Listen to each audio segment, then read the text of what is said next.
Tingnan kong timer, andito ang kanyang timer. Yan. Sunog na doon sa loob. Yan. May time na hindi na kumukontak, kaya hindi na tumatakbo. May direction na hindi tumatakbo. Ito ang may problema diyan. Kaya ito ang papalitan ko. Yan, ang wire ng timer na to ay 7. Okay. Ito may problema. Okay po mga kababayan, tinanggal ko ang timer. I-explain ko sa inyo ang wire kung saan ito pupunta.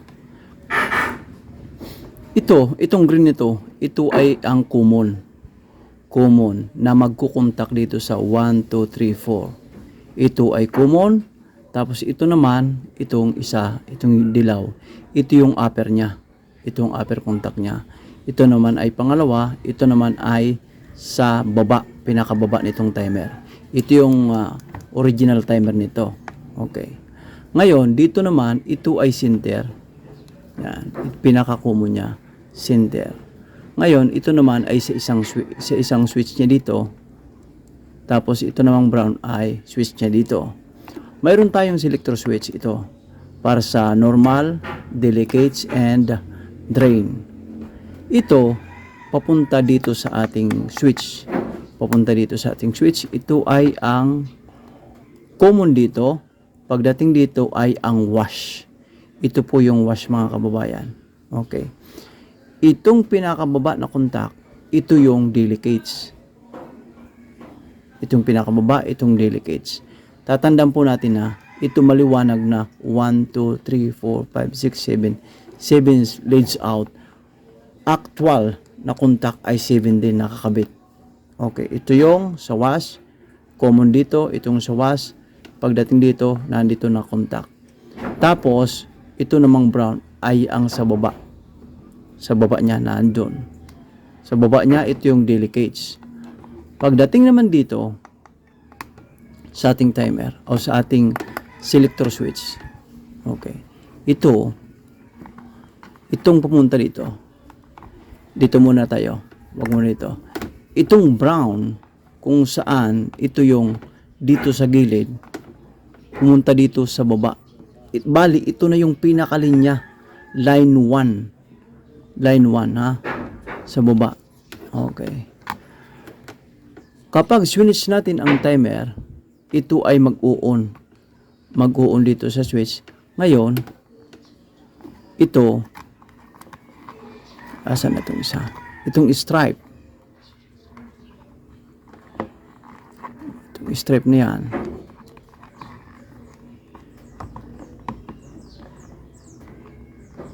Tapos ito.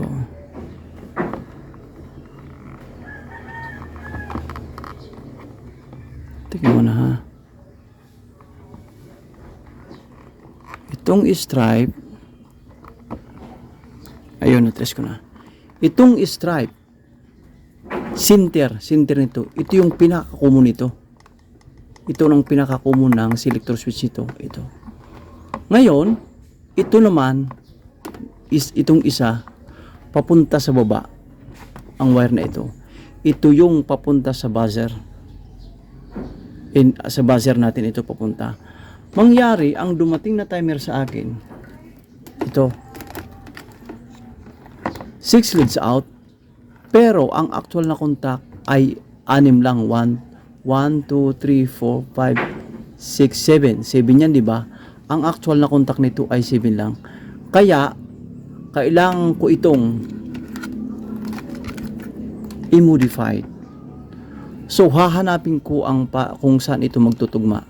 Ngayon, kung ang common ay green, ito, dito ay tumutugma, green ang common dito.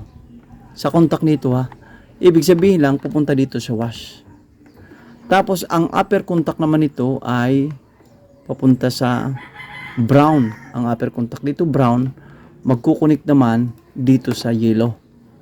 Ang pangalawang contact naman, dito yung yellow. Ito na ay yellow. Tapos, ang red naman ay papunta sa delicates. Papunta sa delicates. Tapos, dito naman, dahil makikita nyo nga, dalawang contact lang ang nasa loob. Dalawang contact lang. Itong original niya ay 3. Ang gagawin ko dito, alin man dito sa dalawa, pero ang gagamitin ko na rin ang brown para parehas ang kulay. Brown papunta sa linya, galing sa linya. So, ang isa nito galing sa linya, tapos ito ang papunta na sa common dito sa ating selector switch. Ganito ang aking gagawin. Okay po, ganito ang ating gagawin. Ang mangyari, itong isa nito, papatayin ko na. Hindi ko na gagamitin, tanggalin ko na yung buzzer niya. Basta mag-function lang ang ating washer. Okay, ganun po ang gagawin ko. I-set up ko na. Okay? Para malaman natin kung gagana. May pagbabago dito, yung contact lang naman may tinanggal ako kasi nga ito, inaasahan ko na ang contact din dito kasi wala akong mahanap na tulad nitong timer kung saan man siya. Okay, DXT35. Okay, dito nga walang tatak ito yun.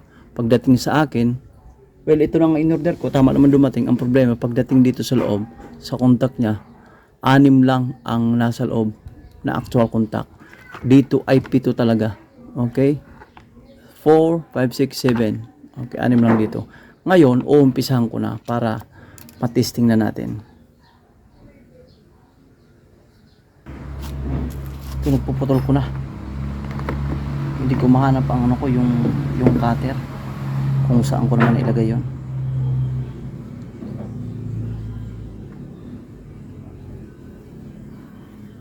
Itong wire stripper ko, binili ko ito sa ano, sa Shopee.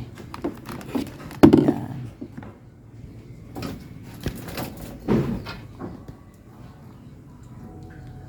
Saka ko na to ayusin kapag gumana na. Yan. Kasi kailangan nating testingin muna. Tapos dalawang wire na lang, hanapin natin ang stripe. Tapos ito yung kakabit natin dito sa kung alin man dito sa isa.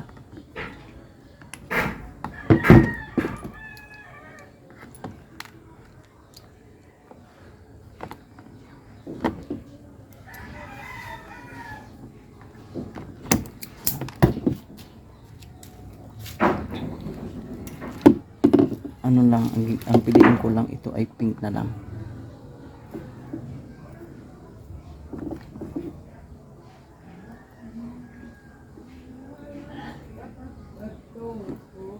Okay. So ang remaining ay papunta dun sa baba. Papunta sa baba. Ito yung papuntang buzzer. Pakita ko sa inyo.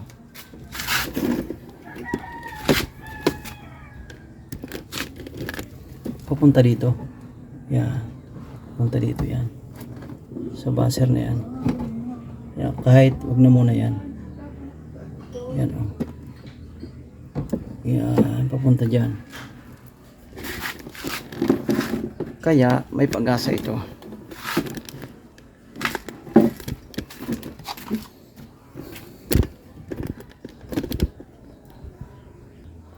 Putulin na rin natin. Ayun. Putol na.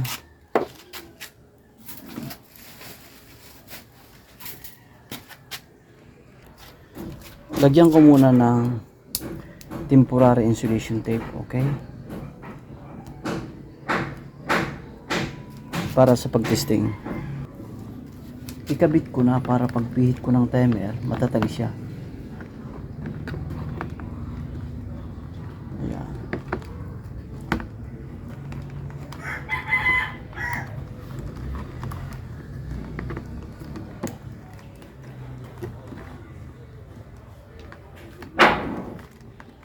Tingnan ko nga kung okay ba ito.